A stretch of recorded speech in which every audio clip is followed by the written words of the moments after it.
И Бог приходит только тем, кто стучит. Стучите, и откроется вам. А стучать ты будешь и просить о жизни только на смертном одре. Да, и тебя погружают опыты в такие истории, когда ты дышать не можешь. У тебя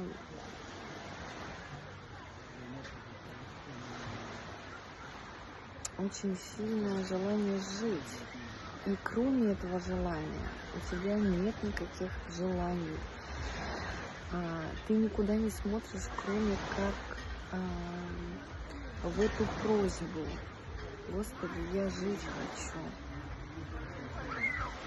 У тебя отпадает момент, когда ты лежишь там на столе операционном, да, и в околосмертном опыте, ты не думаешь, как ты выглядишь, хорошая ли у тебя там прическа, как на тебя посмотрят эти врачи, что у тебя где с телом как-то не так. Да, ты голая лежишь на столе просто. Вроде бы как ты еще живая. Да, но ты отдаешься, у тебя уже нет своих возможностей и сил себя восстанавливать. И ты отдаешься в руки врачей, которые сейчас над тобой произведут какую-то определенную операцию. Вот таким же образом ты отдаешься Богу, как самому лучшему кардиологу и оператору. И его операции всегда успешны. Его операции всегда успешны, потому что он обещал. Он обещал, и он свои обещания всегда держит. Для верных ему, которые знают Слово, которые следуют по Слову Божию, которые не следуют законам этого мира из страха. Да, я сейчас вот это сделаю, мне хотелось бы это сделать, но я знаю, что меня за это накажут или посадят в тюрьму. Да, у тебя совесть внутри даже не просто тебе не позволяет, ты так никогда не сделаешь по отношению к другому, потому что ты знаешь, что этот другой, созданный тобой, это твое создание, это твое творение. И ты есть это все. Поэтому причинять себе боль, осуждать себя, не понимать себя во всех своих проявлениях. Да, ты же видишь разных людей, и мы привыкли себя видеть в сопоставлении и соотношении с другими людьми. Мы обращаем внимание на внешность, так как мне нужно сходить погулять, себя показать, на других посмотреть. Да, и ты смотришь на одного человека, и по отношению к этому человеку ты такой весь вот превосходящий его. Да, смотришь на других людей, ты чувствуешь свою ничтожность какую-то. Да, в каких-то опытах тебе стыдно, ты раздражаешься, да, и это все отношения людей друг с другом. Да, но так как мы отошли от матери, нас разлучили с матерью, да, и создали нам очень хорошие отношения друг с другом, с людьми, которые друг друга мотивируют, триггерят. Вот. И вот это вот внешнее, твоя внешность, человек фокусируется только на людях, на которых он может обидеться, которые его могут предать, с которыми ты стесняешься, но тебе хочется, стесняешь себя, как-то с ними повзаимодействовать, потому что ты какой-то не дотягиваешь до этих людей, да, либо не пристало мне здесь с вами общаться, да, вы еще там не достигли моего уровня. Вот это вот все на духовном пути, это очень хорошо прослеживается. И когда ты переносишь свой фокус на отношения с природой, на отношения с материей, да, но именно этот фокус ты можешь туда перевести только когда в тебе дух присутствует. Да. А к этому духу ты можешь прийти только когда ты уже разочаруешься в этом мире. Когда ты увидишь, что как-то здесь не так.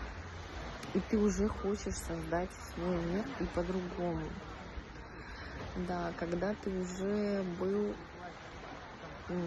на волоске от смерти. Когда ты обрел ценность жизни, ценность этой красоты. И все твои желания человеческие померкли,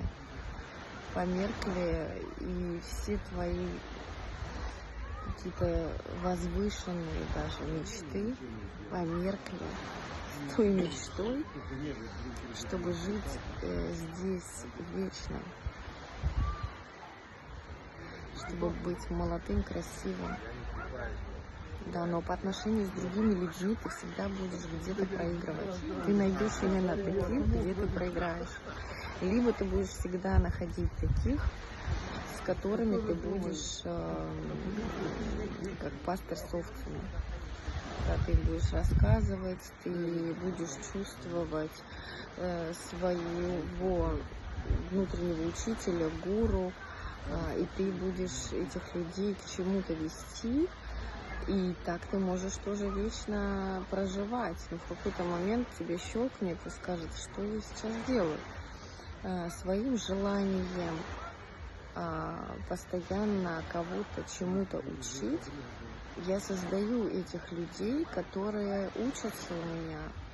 Да, но я хочу жить в том мире, где все свободны выбирать жить так, как они хотят, да, и себе дать свободу от них, и им дать свободу от себя, да, и начать общаться с матерью, с материей, знакомиться с ней, да, разговаривать с ней словом своим, вслух, потому что именно твой голос влияет на тебя.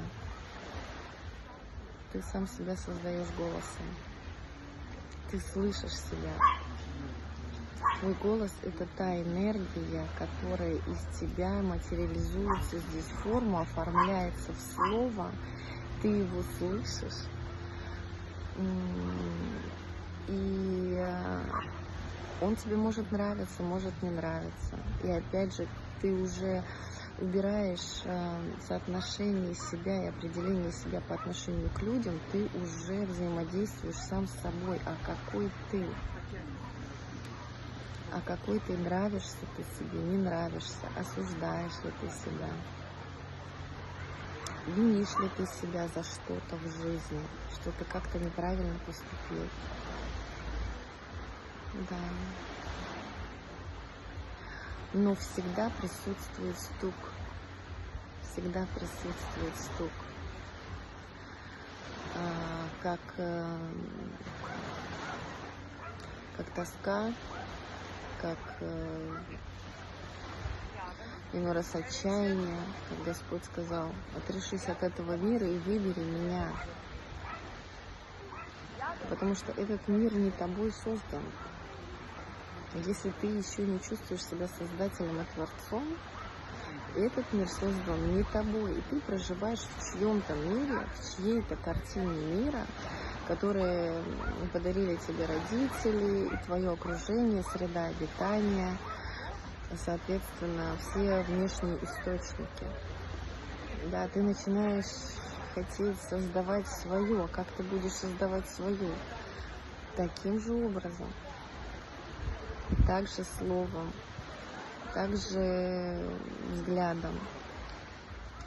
И вот это устремление ты начинаешь звать, как мне дед говорил, Да, я начала, и я буду продолжать эту историю, потому что она долгая, про присутствие. Да, по итогу это я же сама присутствую везде, везде.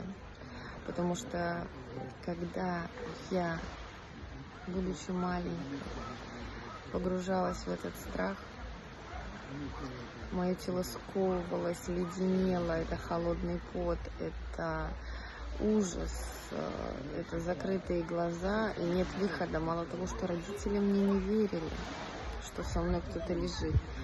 Да, никто мне не говорил: Наташка, иди сюда, мы тебя обнимем, если хочешь, можешь со мной заснуть, если тебе страшно. Я была полностью одна. Меня всегда считали странной, или я придумываю.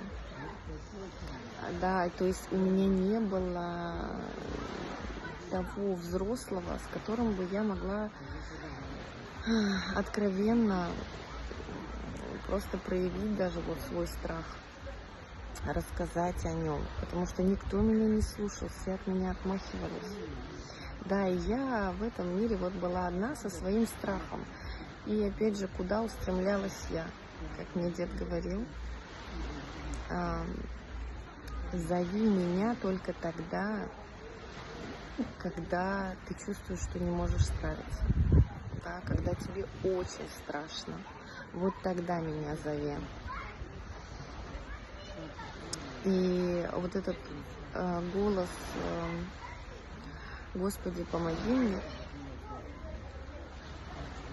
да, Господь мой Иисус Христос, помилуй меня, сама не справляюсь, я сейчас слабая в откровении своем, я сейчас слабая, я сейчас потерялась, у меня нет поддержки, у меня нет опоры, мне не на кого опереться, да, я не знаю, что сейчас делать здесь, да, помилуй меня и помоги мне. Ты стучишь ему. То есть вот этот стук, он стучит, он всегда стучит, как сердце. Постучи ему в ответ. Дай ему обратную связь. Да. И у вас пойдет взаимодействие. Да, ты уже не так будешь бояться. Ты уже начнешь с этим общаться. Твой ум и мозг не понимают, что это такое, но только чувства могут тебе дать то утешение, да, успокоение, что это что-то очень важное, и это что-то только твое, потому что другие тебя не... Это только твое. Потому что Господь разговаривает со всеми на том языке, на котором человек его может понять.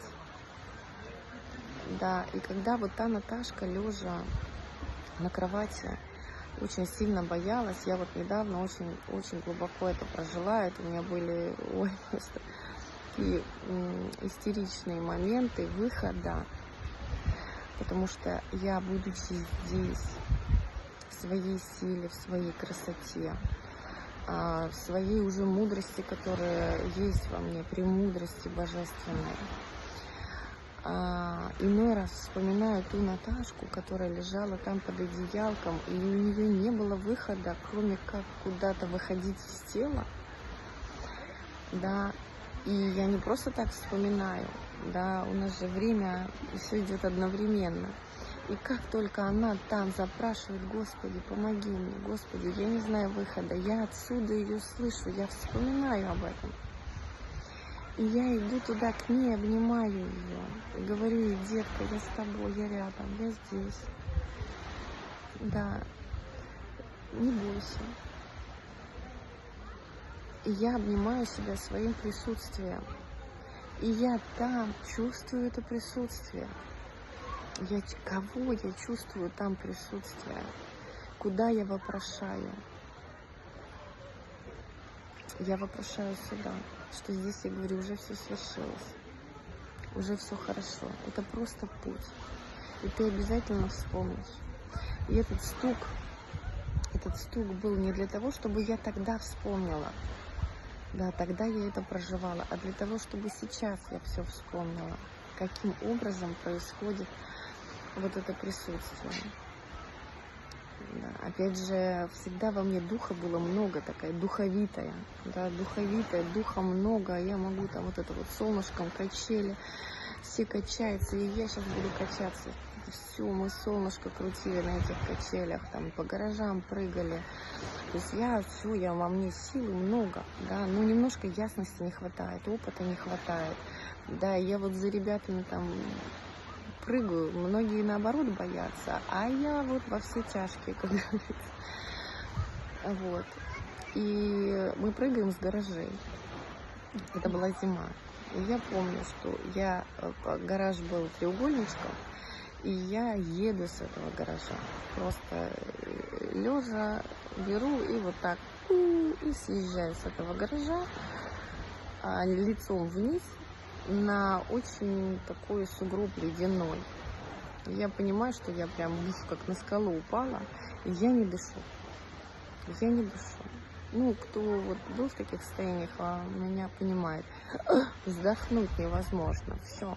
Вздохнуть невозможно. И я лежу, и я смотрю, я всегда себя спрашиваю, так, это все? Это вот все уже? То есть, потому что вздохнуть я не могу, но мое сознание уже может быстренько выйти из тела и не проживать весь тот трэш, чтобы как бы умереть от страха. Умереть от страха у меня точно не получится. Вот. И я, поднимая глаза, смотрю, что кто-то ходит. Кто-то меня видит, и у меня возникает вопрос, что же мне никто не поможет, а у меня сопли вот так вот, все вообще вот тут выскочило, то есть бух, резкий удар, я тут в соплях.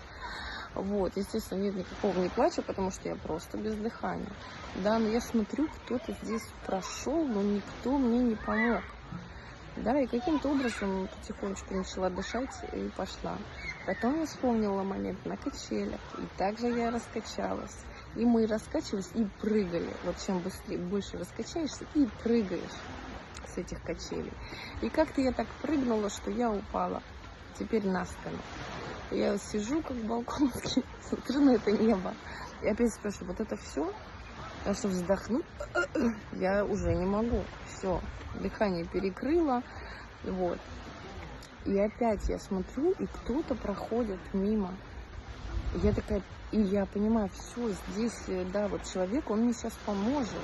Он сейчас поможет, что-то он сделает, но никто мне не помогал. Я всегда думала, да что ж такое, почему мне никто ко мне не подходит? Все же видят, в каком я сейчас состоянии. Да, что мне помочь нужно. Да, и кто же был это тот, который постоянно присутствовал в моих вот этих моментах и не лез мне помогать? Да, когда я это увидела отчетливо и осознала, это было нереально круто.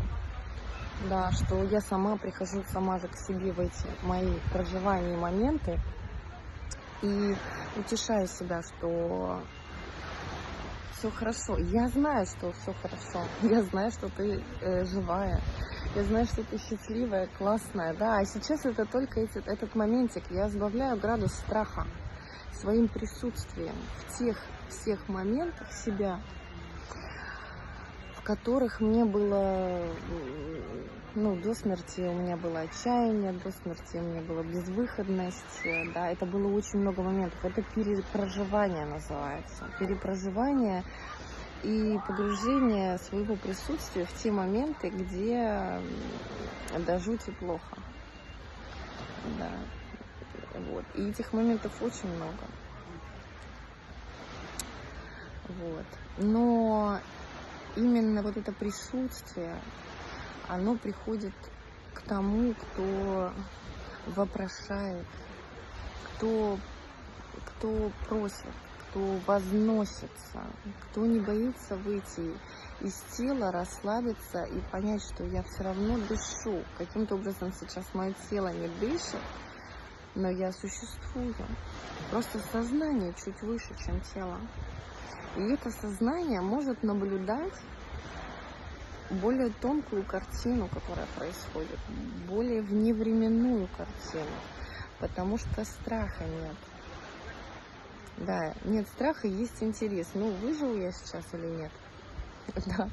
Ну, как только этот вопрос возникает, то есть невероятное почему-то спокойствие, всего это все совершенно. Все совершенно, просто эти опыты нужны для того, чтобы ты впоследствии вспомнила и сформулировала этот момент. Помоги себе сам называется. Да, и опять же здесь, если вдруг возникают какие-то мысли, которые очень редкие, что-то здесь не так, что как-то вот сейчас нельзя выбраться из какой-то ситуации, какой-то вот сейчас прям трэшовая ситуация происходит, и я уже знаю это присутствие себя там, еще дальше, той, кто идет впереди меня.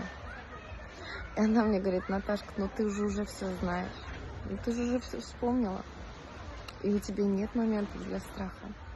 У тебя нет моментов для каких-то твоих переживаний, волнений, да, ну не надо тратить на это время, зачем? Вот.